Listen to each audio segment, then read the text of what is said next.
Good morning. We have a really exciting drive this morning. We woke up super early, left our campground so we can get started on the Kancamagus Highway here in New Hampshire.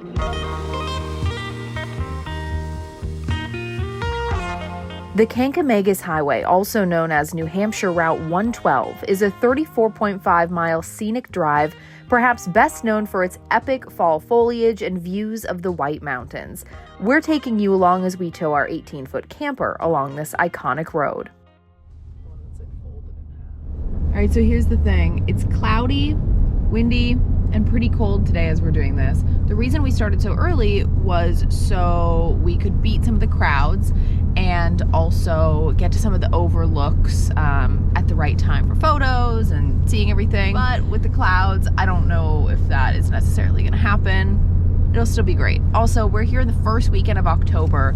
The leaves are probably about, I don't know, 50-60% changed, but definitely not at peak yet. Probably helps avoid some of those crowds as well.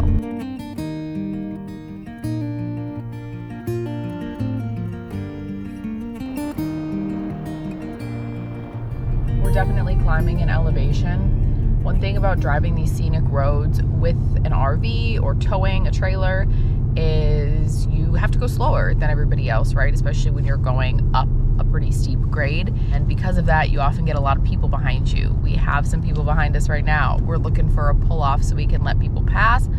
Haven't seen a lot of good ones so far on this road. We apologize to everybody behind us.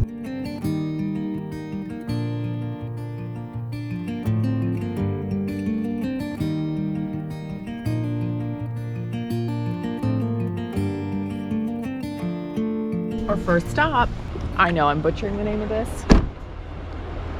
Kancamagus. Put the name here so you can see what I'm trying to pronounce.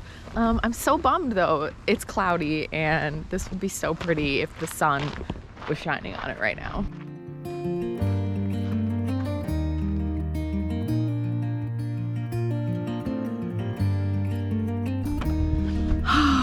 Continuing on, stop one done. So as soon as you leave that overlook, oh, there's another overlook here. Ooh, that's pretty.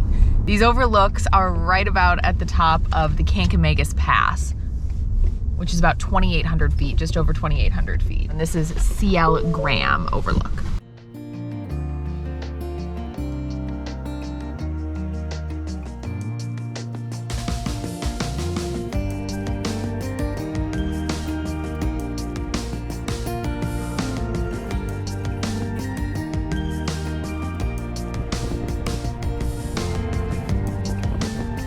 Why you come early. Another overlook and we're the only people parked here.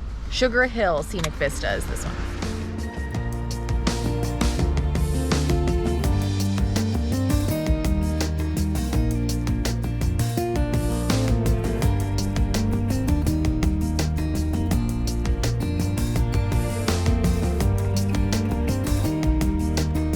Our next stop, Sabbaday Falls. Now there is a $5 parking fee here, but then you're good to go in all other fee areas along the Kank.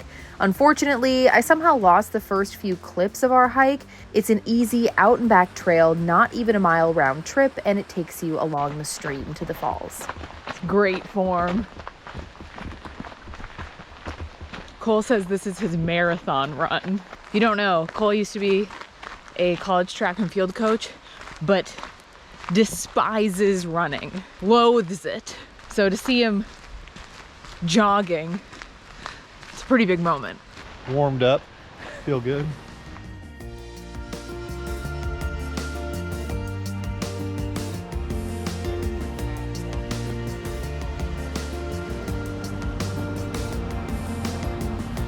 That's cool. So you can see them from the bottom, right where we just were, but then there's a staircase that takes you to the top. The water is so clear.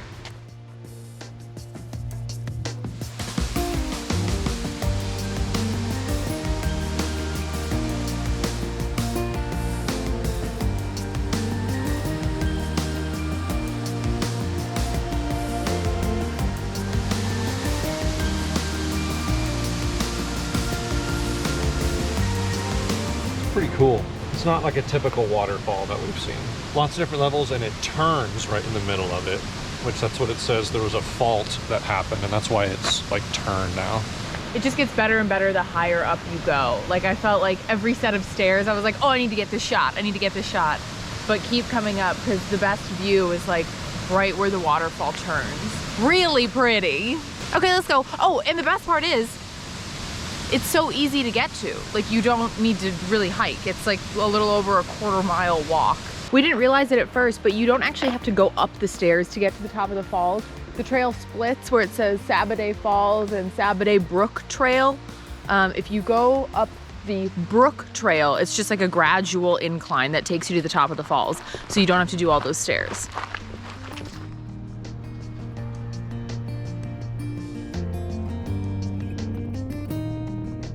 So far, our experience with the camper on this road, there have been a couple places that we haven't been able to turn into that explicitly say no RVs, buses, etc. But the couple overlooks that we've done and that last trailhead, plenty of space for at least a rig of our size. We did see someone else towing, that was was it a travel trailer or fifth wheel?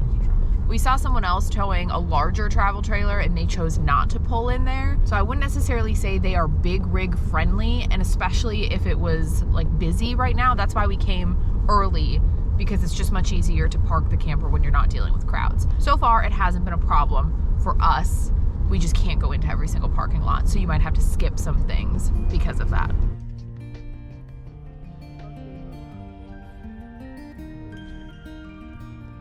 Another empty parking lot. I'm telling you guys. RV specific spots. RV specific spots. Come early. Hold on, where are we? Sort of a different kind of spot, not really like an outdoorsy nature spot. This is the Russell Coal Bath Historic Site. There used to be a town here, and this is apparently all that's left of it. We're here. There's a barn, cemetery, and the old homestead. Built around 1832, the house is the only remaining original structure from the town that once stood here.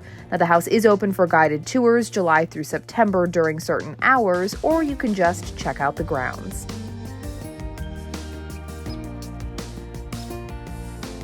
Quick note, if you're looking for nice, clean bathrooms while you're doing this drive, this is where they're at.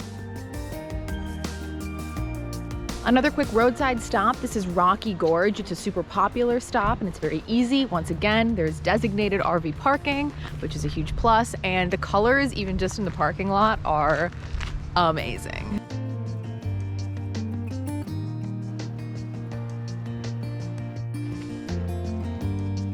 Another short, paved walk from the parking lot takes you along the Swift River to this footbridge that takes you over the river.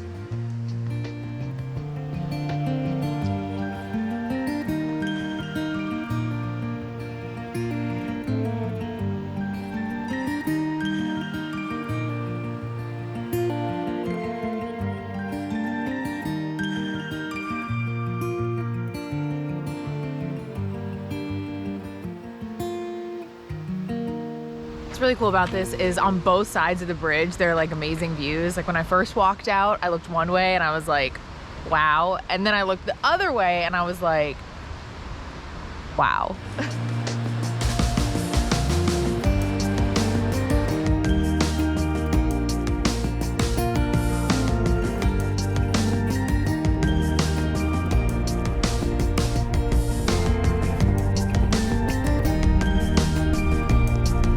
Final stop is the Albany Covered Bridge, and this is an easy stop to miss. We actually did miss it and we had to turn around and come back. There is designated RV parking over here. You cannot drive on the bridge with an RV though. That is passenger cars only. The reason this spot is easy to miss is because the sign lists like a few different things, so you really have to be keeping an eye out.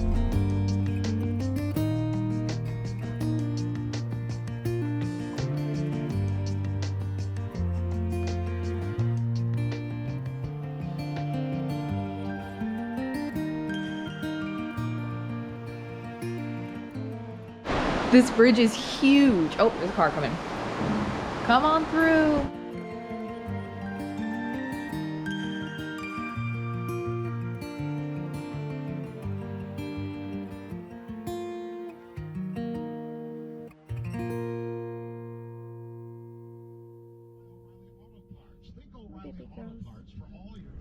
that's it for our drive along the Kancamagus Highway, the Kank as they say. The end of the road spits you right out in Conway, New Hampshire if you're doing it from west to east, which is the direction that we did it. So we're gonna get some food here now that we're done. Took us just over 3 hours. I think that's a good amount of time to give yourself, unless you plan on making any longer stops to do any longer hikes. We did not do any of that. You could easily spend a half day or even a whole day doing the highway if you wanted to do some of those hikes. But thank you so much for watching this video. Please remember to subscribe to our channel if you haven't already. Drop a comment below. Let us know what you thought of this video. If you've ever done this drive before, maybe even at a different time of year, what it was like then. Thanks for watching, and we'll see you in the next one.